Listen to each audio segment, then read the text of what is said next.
Hello বন্ধুরা, কেমন আছো? আশা করি সবাই ভালো আছো। তো আমিও ভালো আছি।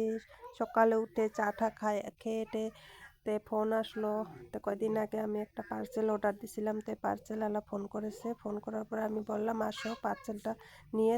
আসলো, আসার পরে আমি পার্সেল আনার জন্য ছোট সোনাকে নিয়ে আমি রাস্তায় গেলাম। রাস্তায় যে পয়সা দিয়ে পার্সেলটা ঘরে নিয়ে আসলাম। তো ঘরে নিয়ে আসার পরে খুলে দেখবো পার্সেলটা কীরকম আসলো, কি ভালো কি খারাপ। তো এসে খুললাম পার্সেলটা। খোলার পরে দেখি না পার্সেলটা ভালোই এসেছে। পার্সেলটা দেখি তো পার্সেলটা আসছিল রিং লাইটটা অর্ডার দিছিলাম। তো আমি তো এগুলো ফিটিং করতে পারি না। তো খুলে দেখে যে না ভালোই আছে জিনিসটা, তার জন্য খুলে দেখে আমি রেখে দিব।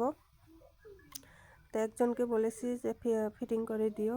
তো এরকম ছোটো সোনা দিকদার লাগাইছে, খুবই অত্যাচার লাগাইছে। ওকে রিং লাইটটা লাগে।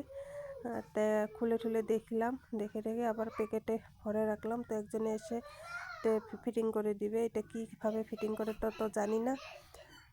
তো দেখো পার্সেলটা সবাই, এইটাই আমার আজকের পার্সেল। ঠিক আছে, টাটা।